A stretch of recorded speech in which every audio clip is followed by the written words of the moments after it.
Bueno, el podcast que le tenemos el día de hoy más que todo va sobre el tema de cuerpo y movimiento y con qué va relacionado en la vida cotidiana. Empezaremos con una pregunta muy importante, como es, ¿cuál es la importancia del cuerpo y movimiento en la educación? Más que todo, como lo dice, la importancia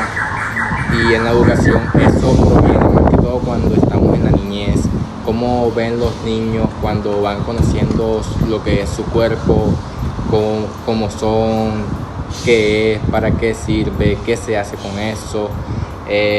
como muchos dicen, ¿no? Con qué se come. En pocas palabras, estamos viendo que la importancia obviamente proviene de la niñez, cuando los niños van conociendo su cuerpo, para qué sirve. Y esto no solamente lo usan para desarrollar habilidades físicas, sino que también ayuda a contribuir a las emociones, porque ya también los niños sienten como se sienten mejor, no se sienten mal, obviamente, al conocer ya para qué sirve cada parte de su cuerpo, cómo son, sus aspectos físicos, qué pueden hacer, qué no pueden hacer, su estatura, su compostura, todo ese tipo de cosas diría yo que equivale con la importancia del cuerpo y movimiento en la educación, ya que de ese momento ya ellos saben muchas cosas, ya desde la niñez ya van aprendiendo para qué cosas usar en la vida cotidiana, en lo social más que todo, porque vamos a estar usando muchos gestos con las manos, cómo caminan, cómo empiezan a caminar, y todo ese tipo de aspectos van, diría yo, que conllevando a mejorar la vida cotidiana, y ese sería un aspecto importante en la educación, ya que desde ese momento uno empieza a desarrollar todo ese tipo de habilidades técnicas, físicas, y diría yo que intelectuales, ya que empiezan a conocer un poco más su cuerpo como es. Bueno, detallando la respuesta que yo le di anteriormente, hay otra pregunta que va muy acorde a la pregunta que me hicieron a mí, y esa vendría siendo: ¿qué fue lo más difícil de la clase de cuerpo y movimiento, o de las clases que hemos tenido de cuerpo y movimiento hasta ahora? Muchas veces no le damos importancia a lo que son las capacidades coordinativas y condicionales. Como ya sabemos, la asignatura cuerpo y movimiento es teórica práctica. Una de las cosas más difíciles para mí fue poner en práctica todo lo que aprendíamos teóricamente, tanto en la parte de la coordinación, la flexibilidad, lo que es la fuerza, la agilidad, la resistencia. Yo vi muchas falencias en estas asignaturas, pero poco a poco, mientras que íbamos avanzando sobre las clases, fui mejorando una de estas capacidades condicionales y coordinativas. Esto que mencionas ahora, que es lo de las capacidades coordinativas y las de flexibilidad, notábamos mucho en clase que no muchos tenían la coordinación, digamos que perfecta, que obviamente es un poco difícil, pero sí la coordinación un poco estable, ya que no muchos desarrollamos ese tipo de movimientos, una coordinación con una persona también que acabas de conocer, que estás conllevando a un baile, a algún movimiento en específico. Y más que todo es eso, que la coordinación en cuerpo y movimiento es un poco difícil, obviamente en las primeras clases. Y yo creo que una de las cosas que hay que darnos cuenta es que muchos compañeros no tuvieron la oportunidad de tener una grandes clases de educación física, porque muchos nada más contaban con unos profesores que les tiraban el balón y no pudieron desarrollar estas habilidades. Ya que aquí nos damos cuenta que sí debemos mejorar cada uno de esos puntos para poder enseñarles a nuestros futuros estudiantes, y vemos lo que es la importancia de aprender estas habilidades y estas condiciones. Como hemos estado viendo, con estas dos preguntas va muy relacionadas unas con otras, y aquí surge una muy importante, pues ¿cuál es la experiencia de haber vivido la asignatura del cuerpo y movimiento para sus vidas como futuros licenciados? Viendo esta pregunta, como lo dice al final, como futuros licenciados, tenemos que tener en cuenta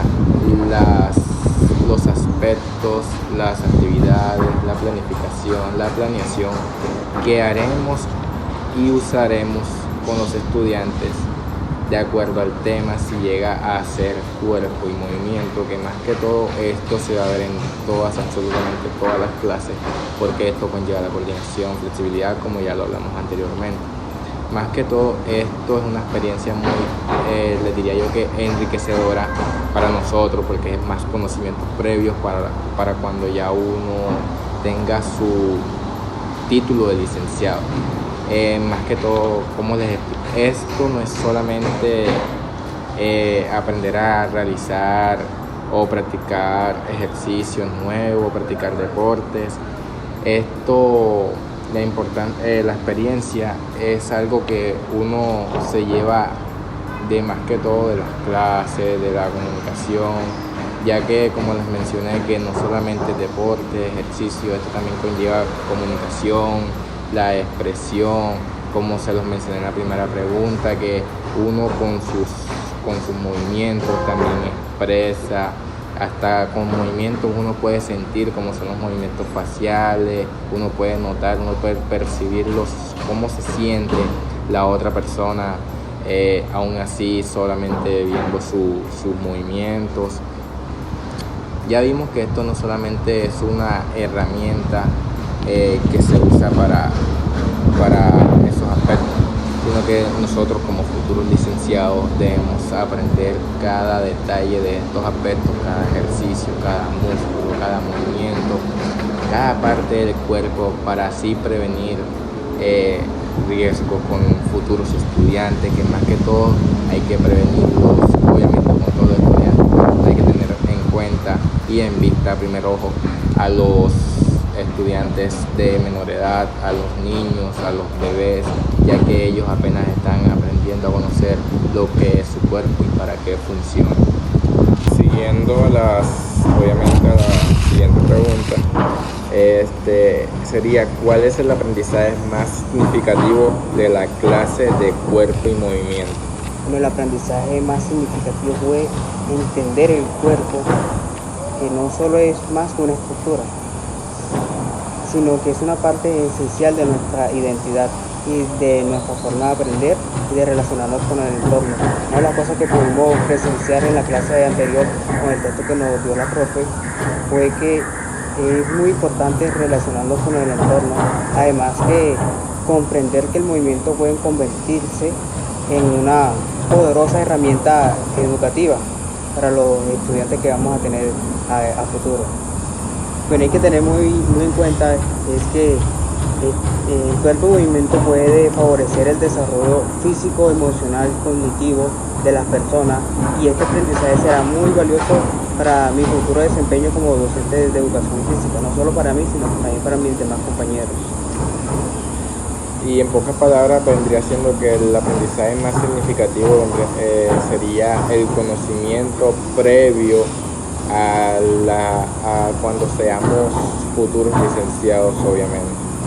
Y para terminar con la última pregunta, yo creo que esta pregunta va muy relacionada a lo que es nuestra década, o lo que estamos viviendo hoy en día con lo que es la inteligencia artificial. La pregunta va así: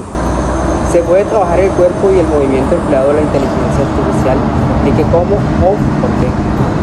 Bueno, como ya lo mencionaste, en nuestra década, o sea, en nuestro tiempo actual, se está viendo mucho lo que es la IA, la inteligencia artificial. Muchos la usan, más que todos los estudiantes, y obviamente muchos docentes la utilizan para planificar, para una ayuda complementaria, obviamente, para sus clases, sus compromisos, etc. Y de igual manera diría yo que podría quizás, o sea, sí es posible, teniendo en cuenta varios factores, que la inteligencia artificial no siente, no vive, no hace esos movimientos que requiere hacer esas personas, el por qué le preguntan. Hay muchas personas que le piden a la inteligencia artificial una dieta, un ejercicio específico, una rutina de gimnasio y ese tipo de cosas, obviamente. Pero más que todo, la inteligencia artificial siempre saca sus resultados, sus respuestas mediante estudios, mediante publicaciones de científicos, de médicos, de todo ese tipo de variantes. De igual manera, tiene la costumbre de también preguntar cuando nosotros le hacemos la pregunta a la inteligencia artificial de que si nos puede ayudar con una dieta, una rutina de gimnasio, lo que nos hace es preguntar qué queremos hacer, en qué vamos a estar, digamos que cuál es el objetivo de nosotros, nos pregunta nuestro peso, nuestro tipo de cosas, y eso también nos ayuda porque es una ayuda ya que muchos no tienen el tiempo de ir a un médico, hacer sus exámenes y esperar resultados, mientras que la inteligencia artificial te podría ayudar ya que tiene esos conocimientos y es una herramienta obviamente complementaria porque ellos no sienten ni viven los movimientos que hacemos, como ya lo repetí anteriormente. Entonces sí, le diría que podría ser posible que se pueda trabajar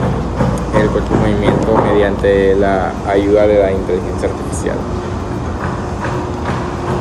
Para agregar una cosa más, que no estamos queriendo decir que la inteligencia artificial va a reemplazar a los médicos, a los preparadores físicos, a los educadores físicos, a los licenciados de educación física, recreación y deporte. Lo que podemos usar es que por la falta de tiempo, la falta de recursos, muchas personas pueden usar lo que es la inteligencia artificial para poder guiarse, vivir un plan de entrenamiento basados en artículos científicos, pero antes que esta persona lo investigue por su misma parte, porque a veces hasta la inteligencia artificial suele equivocarse simplemente para darte una respuesta. Y pues listo, esas son las 5 preguntas de variantes del cuerpo movimiento que teníamos para el podcast del día de hoy, hablando con Bernardo Ramos y Dexter Solano. Desde la licenciatura de Educación Física, Recreación y Deporte de la Universidad Atlántica, del cuerpo movimiento, grupo 26. De Puerto Colombia.